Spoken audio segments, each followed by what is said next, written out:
Welcome to Let's Read Dracula by Bram Stoker. I am your narrator, boardgamergirl, and just to give you a little heads up of how this is going to work, every video will be one chapter, but there's a good chance that more than one chapter will be uploaded at a time. I'm not a professional reader, and I haven't read this book before, so there will probably be a few misreadings. Also, because I haven't read it before, please do not post any spoilers, not only for other listeners who will be upset at learning something they haven't already heard, but also for me. If I haven't read it yet, then I don't know what's going to happen. Please do not spoil it for me. That would make me very sad. Yeah, and I think that's basically it. So, I'm also getting over being sick. So please pardon my voice. I think it's okay now, but yeah. All right, let's just get started. Chapter 1. Jonathan Harker's Journal. The 3rd of May. Bistritz. Left Munich at 8:35 p.m. on the 1st of May, arriving at Vienna early next morning.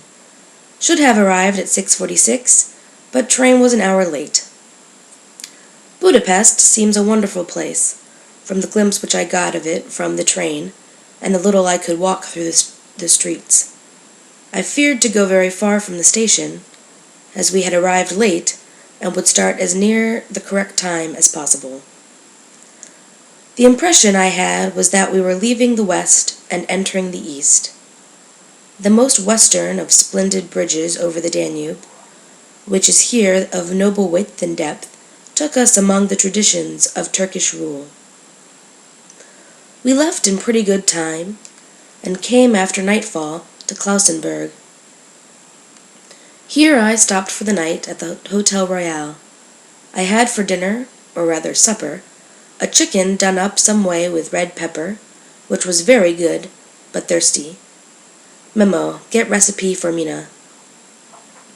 I asked the waiter, and he said it was called paprika Händel, and that, as it was a national dish, I should be able to get it anywhere along the Carpathians. I found my smattering of German very useful here.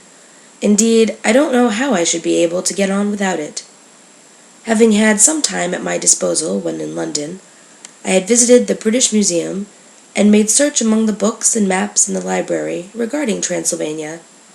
It had struck me that some foreknowledge of the country could hardly fail to have some importance in dealing with a nobleman of that country.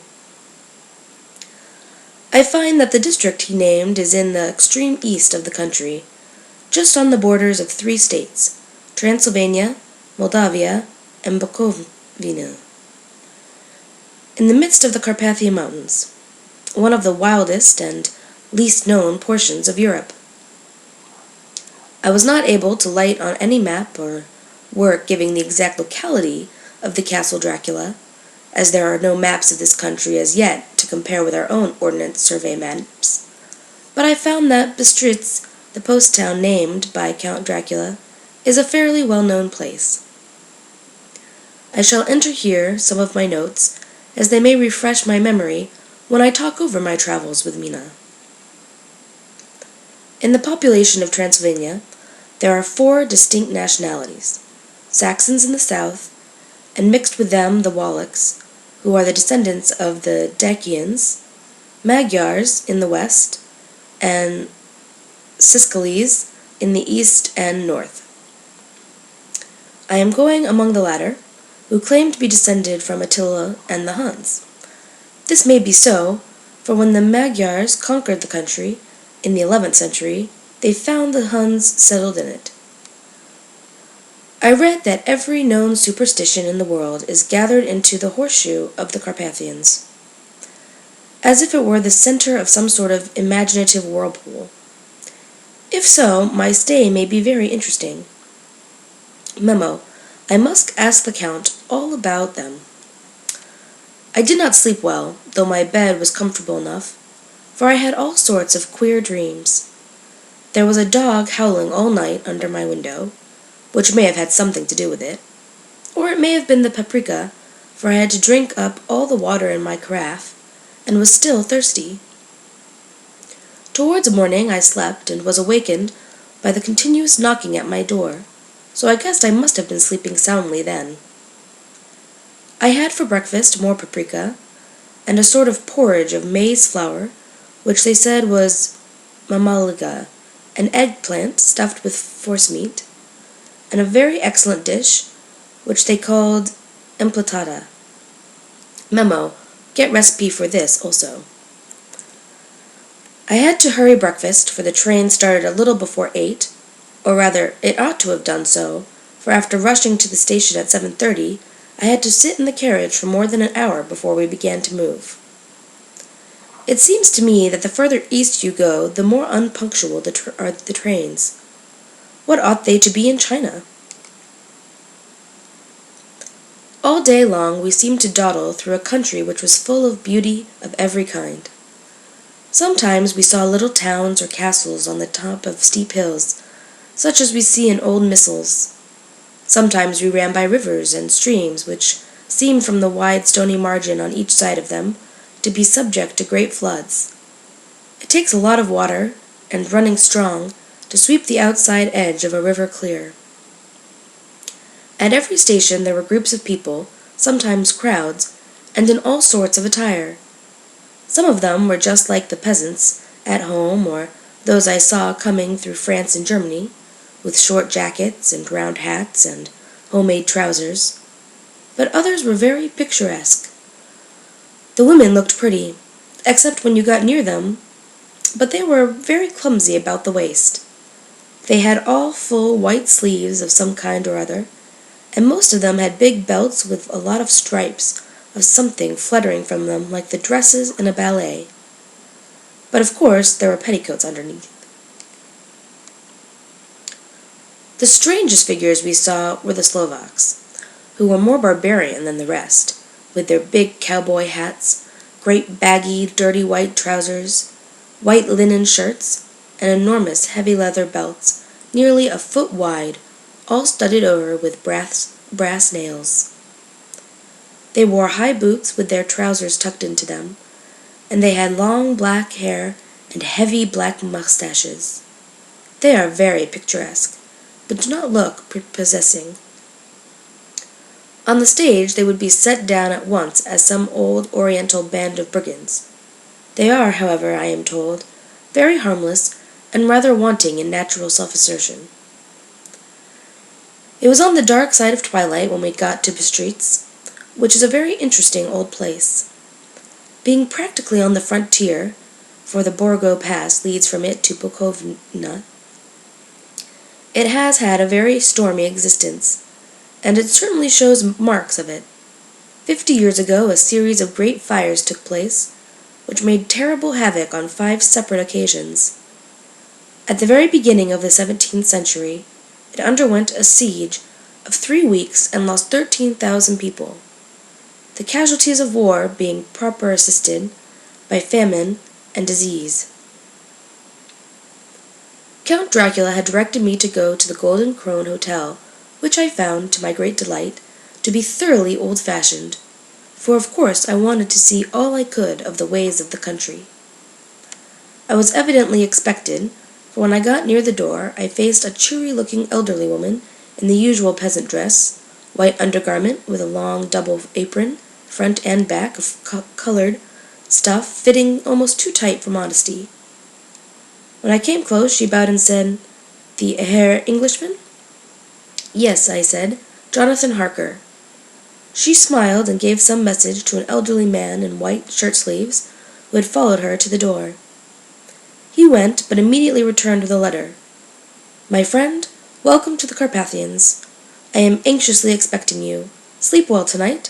At 3 tomorrow the diligence will start for Bukovina. A place on it is kept for you. At the Borgo Pass my carriage will wait you and will bring you to me. I trust that your journey from London has been a happy one, and that you will enjoy your stay in my beautiful land. Your friend, Dracula. The 4th of May. I found that my landlord had got a letter from the Count, directing him to secure the best place on the coach for me, but on making inquiries as to the details, he seemed somewhat reticent and pretended that he could not understand my German. This could not be true, because up to then he had understood it perfectly, at least. He answered my questions exactly as if he did. He and his wife, the old lady who had received me, looked at each other in a frightened sort of way. He mumbled out that the money had been sent in a letter, and that was all he knew. When I asked him if he knew Count Dracula, and could tell me anything of his castle, both he and his wife crossed themselves, and, saying that they knew nothing at all, simply refused to speak further. It was so near the time of starting that I had no time to ask anyone else, for it was all very mysterious, and not by any means comforting. Just before I was leaving, the old lady came up to my room and said in a hysterical way, "Must you go? Oh, young Herr, must you go?" She was in such an excited state that she seemed to have lost her grip of what German she knew, and mixed it all up with some other language which I did not know at all. I was just able to follow her by asking many questions. When I told her that I must go at once, and that I was engaged on important business, she asked again, "Do you know what day it is?" I answered that it was the 4th of May. She shook her head as she said again, "Oh yes, I know that, but do you know what day it is?" On my saying that I did not understand, she went on, "It is the eve of St. George's Day. Do you not know that tonight, when the clock strikes midnight, all the evil things in the world will have full sway? Do you know where you are going, and what you are going to do?" She was in such evident distress that I tried to comfort her, but without effect. Finally, she went down on her knees and implored me not to go, at least to wait a day or two before starting. It was all very ridiculous, but I did not feel comfortable. However, there was business to be done, and I could allow nothing to interfere with it. I tried to raise her up, and said, as gravely as I could, that I thanked her, but my duty was imperative, and that I must go. She then rose and dried her eyes, and taking a crucifix from her neck, offered it to me. I did not know what to do, for, as an English churchman, I have been taught to regard such things as in some measure idolatrous. And yet it seemed so ungracious to refuse an old lady meaning so well and in such a state of mind.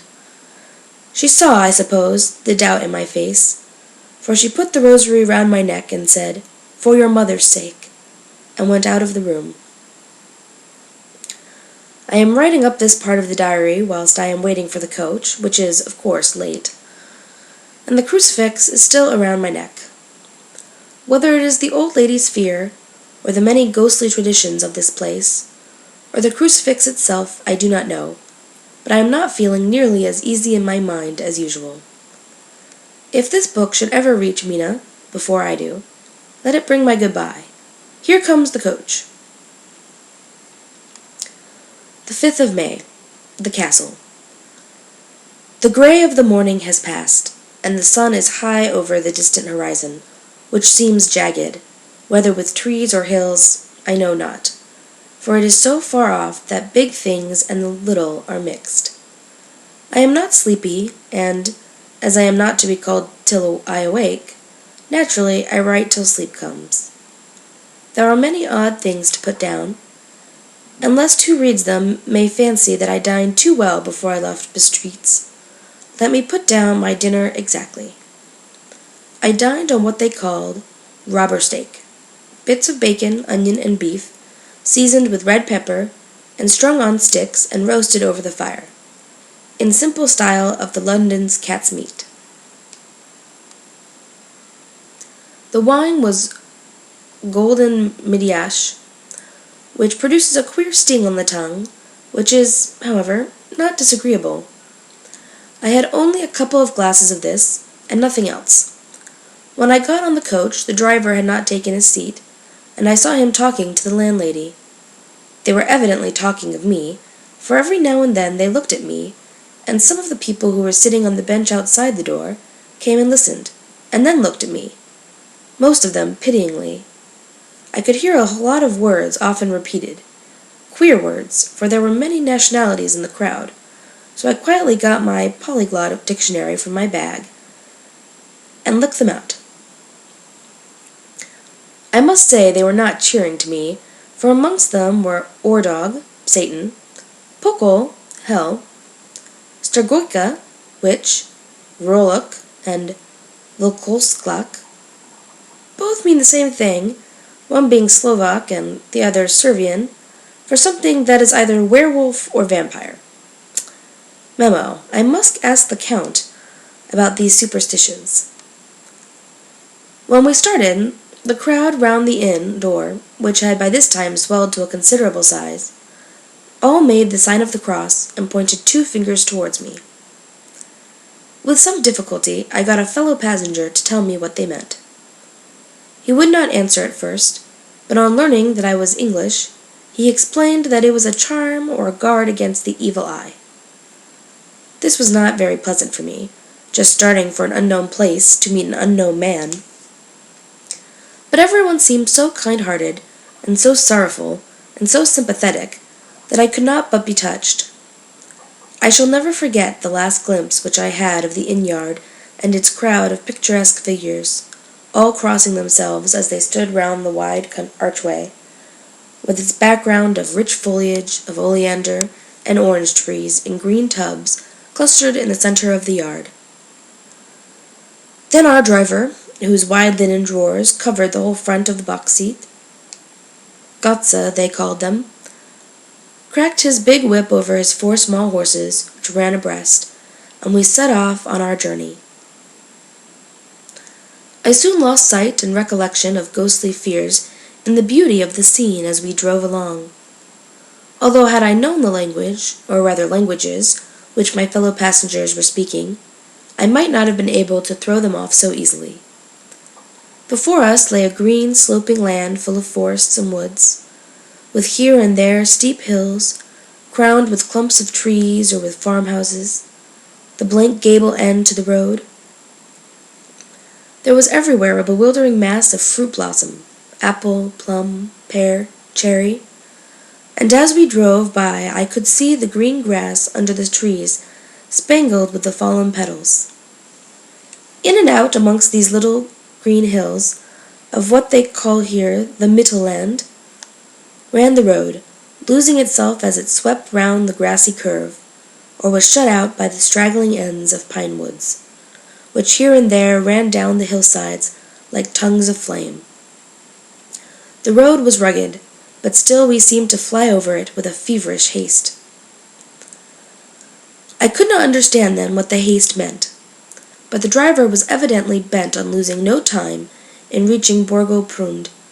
I was told that this road is in summertime excellent, but that it had not yet been put in order after the winter snows. In this respect it is different from the general run of roads in the Carpathians, for it is an old tradition that they are not to be kept in too good order. Of old the hospodars would not repair them, lest the Turks should think that they were preparing to bring in foreign troops, and so hasten the war which was always really at loading point. Beyond the green swelling hills of the Mittelland rose mighty slopes of forest up to the lofty steeps of the Carpathians themselves. Right and left of us they towered, with the afternoon sun falling full upon them, and bringing out all the glorious colors of this beautiful range, deep blue and purple in the shadows of the peaks, green and brown where grass and rock mingled, and an endless perspective of jagged rock and pointed crags, till these were themselves lost in the distance, where the snowy peaks rose grandly. Here and there seemed mighty rifts in the mountains, through which, as the sun began to sink, we saw now and again the white gleam of falling water. One of my companions touched my arm as we swept round the base of a hill, and opened up the lofty snow-covered peak of a mountain, which seemed, as we wound on our serpentine way, to to be right before us. "Look! Ist den Sek, God's seat." He crossed himself reverently.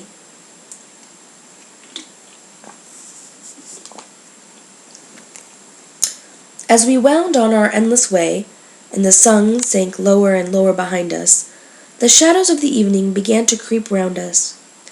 This was emphasized by the fact that the snowy mountain-top still held the sunset, and seemed to glow out with a delicate, cool pink.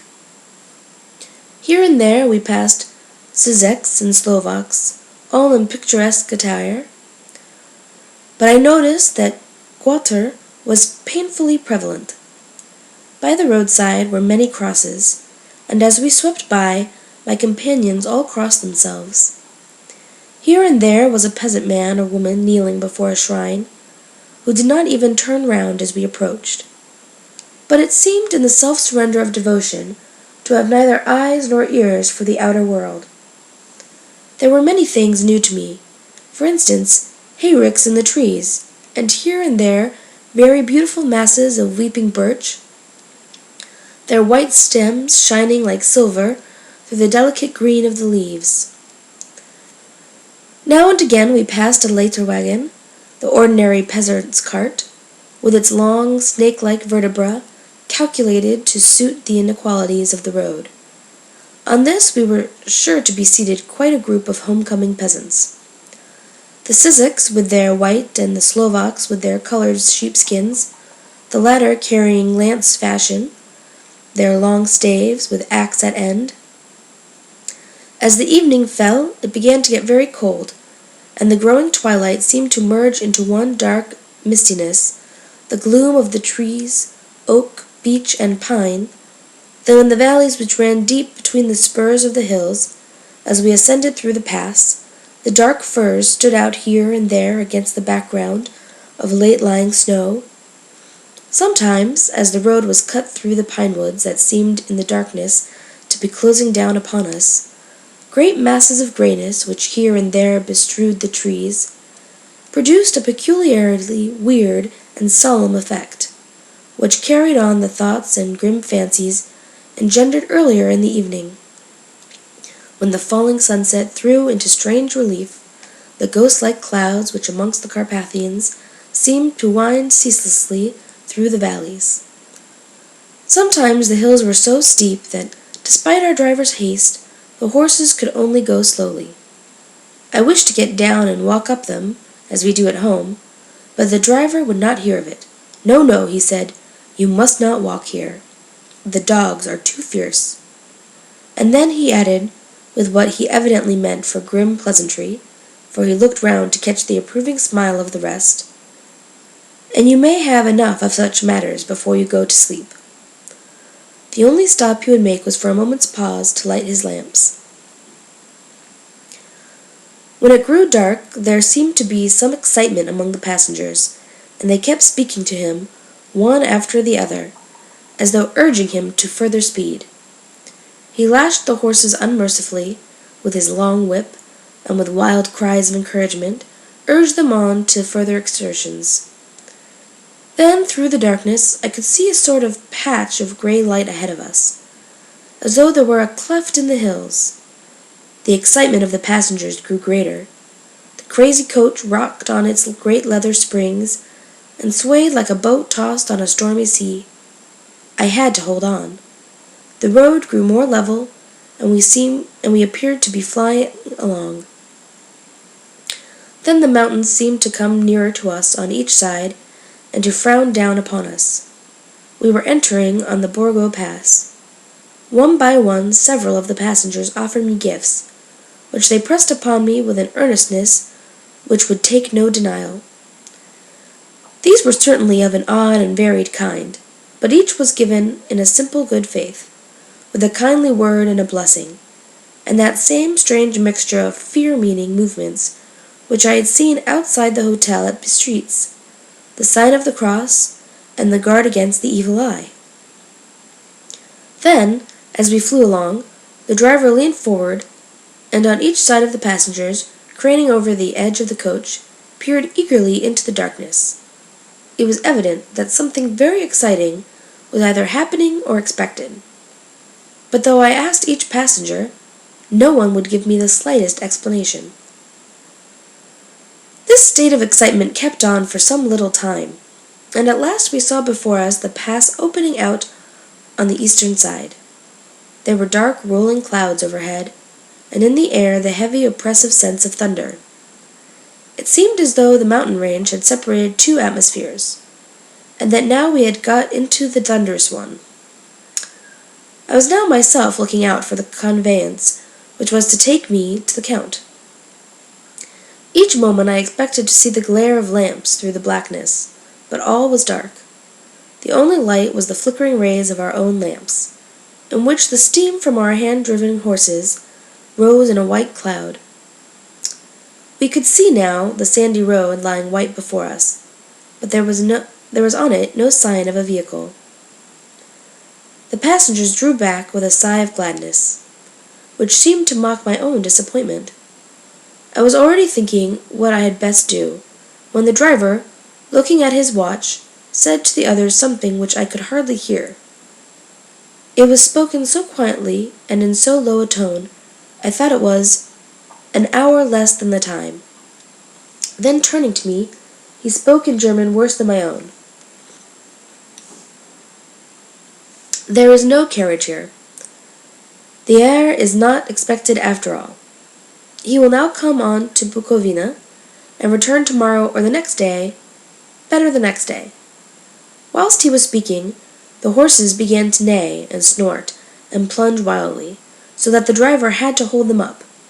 Then, amongst a chorus of screams from the peasants, and a universal crossing of themselves, a calèche with 4 horses drove up behind us, overtook us, and drew up beside the coach. I could see from the flash of our lamps, as the rays fell on them, that the horses were coal-black and splendid animals. They were driven by a tall man with a long brown beard and a great black hat, which seemed to hide his face from us. I could only see the gleam of a pair of very bright eyes, which seemed red in the lamplight as he turned to us. He said to the driver, "You are early tonight, my friend." The man stammered in reply. The English herr was in a hurry. To which the stranger replied, "That is why, I suppose, you wished him to go on to Bukovina. You cannot deceive me, my friend. I know too much, and my horses are swift." As he spoke, he smiled, and the lamplight fell on a very hard-looking mouth, with very red lips and sharp-looking teeth, as white as ivory. One of my companions whispered to another the line from Burger's Lenore, "Den die Toten reiten schnell," for the dead travel fast. The strange driver evidently heard the words, for he looked up with a gleaming smile. The passenger turned his face away, at the same time putting out his 2 fingers and crossing himself. "Give me the heir's luggage," said the driver, and with exceeding alacrity my bags were handed out and put in the calèche. Then I descended from the side of the coach, as the calèche was close alongside, the driver helping me with a hand which caught my arm in a grip of steel. His strength must have been prodigious. Without a word he shook his reins, the horses turned, and we swept into the darkness of the pass. As I looked back, I saw the steam from the horses of the coach by the light of the lamps, and projected against it the figures of my late companions crossing themselves. Then the driver cracked his whip, and called to his horses, and off they swept on their way to Bukovina. As they sank into the darkness, I felt a strange chill, and a lonely feeling come over me. But a cloak was thrown over my shoulders, and a rug across my knees, and the driver said in excellent German, "The night is chill, mein Herr, and my master the Count bade me take all care of you. There is a flask of Silvovitz, the plum brandy of the country, underneath the seat, if you should require it."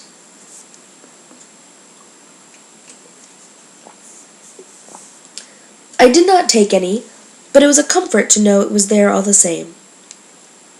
I felt a little strangely, and not a little frightened. I think that had there been an alternative, I should have taken it, instead of prosecuting that unknown night journey. The carriage went at a hard pace straight along. Then we made a complete turn and went along another straight road. It seemed to me that we were simply going over and over the same ground again, and so I took note of some salient point, and found that this was so. I would have liked to have asked the driver what this all meant, but I really feared to do so, for I thought that, placed as I was, any protest would have had no effect in case there had been an intention to delay. By and by, however, as I was curious to know how time was passing, I struck a match, and by its flame looked at my watch. It was within a few minutes of midnight. This gave me a sort of shock, for I suppose the general superstition about midnight was increased by my recent experiences. I waited with a sick feeling of suspense. Then a dog began to howl somewhere in a farmhouse far down the road, a long, agonized wailing, as if from fear. The sound was taken up by another dog, and then another and another, till, borne on the wind which now sighed softly through the pass, a wild howling began, which seemed to come from all over the country, as far as the imagination could grasp it, through the gloom of the night. At the first howl the horses began to strain and rear, but the driver spoke to them soothingly, and they quieted down, but shivered and sweated as though after a runaway from sudden fright. Then, far off in the distance, from the mountains on each side of us, began a louder and a sharper howling, that of wolves, which affected both the horses and myself in the same way, for I was minded to jump from the caleche and run, whilst they reared again and plunged madly, so that the driver had to use all his great strength to keep them from bolting. In a few minutes, however, my own ears got accustomed to the sound, and the horses so far became quiet that the driver was able to descend and stand before them.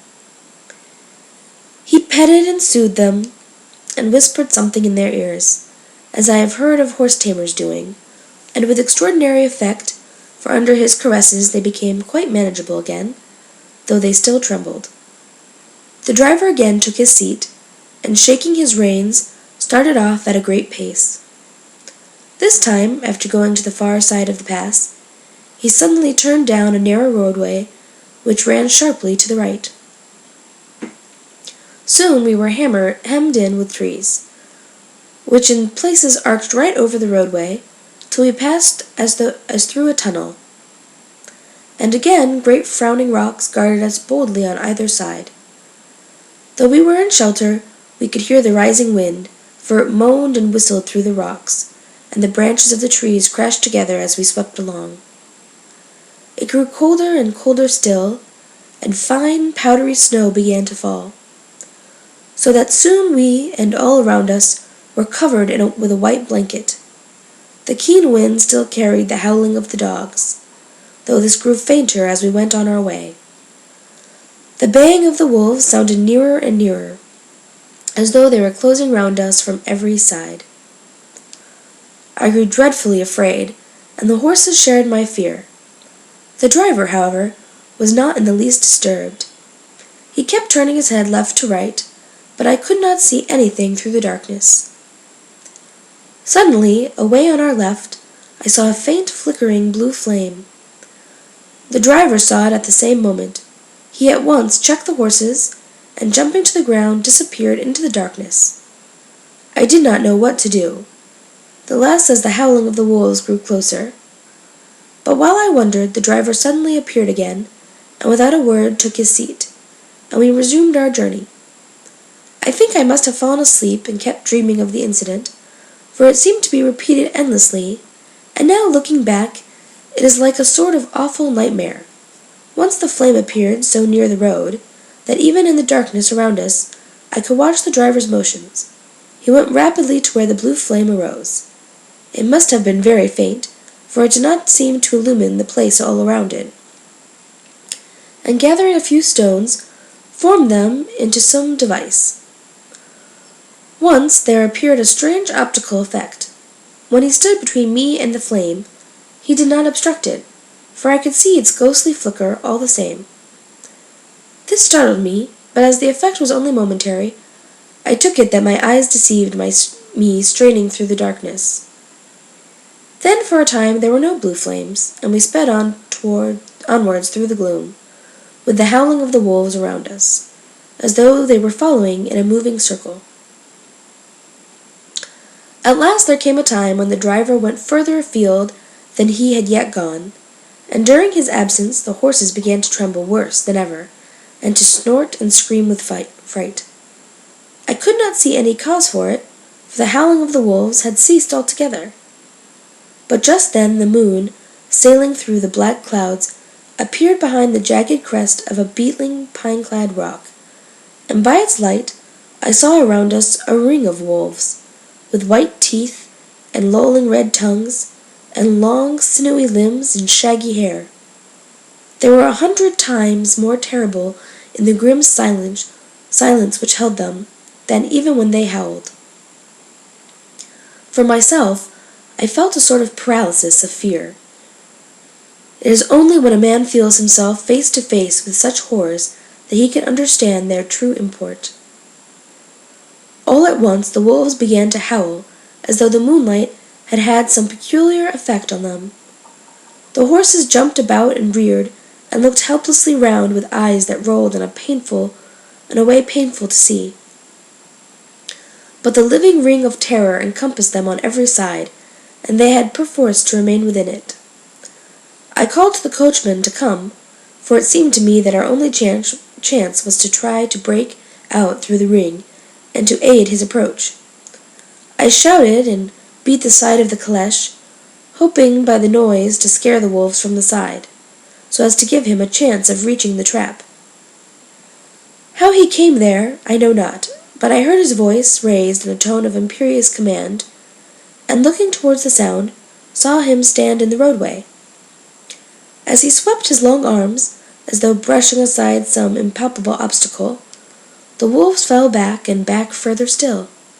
Just then a heavy cloud passed across the face of the moon, so that we were again in darkness. When I could see again, the driver was climbing into the caleche, and the wolves disappeared. This was all so strange and uncanny that a dreadful fear came upon me, and I was afraid to speak or move. The time seemed interminable as we swept on our way, now in almost complete darkness, for the rolling clouds obscured the moon. We kept on ascending, with occasional periods of quick descent, but in the main always ascending. Suddenly I became conscious of the fact that the driver was in the act of pulling up the horses in the courtyard of a vast ruined castle, from whose tall black windows came no ray of light, and whose broken battlements showed a jagged line against the sky.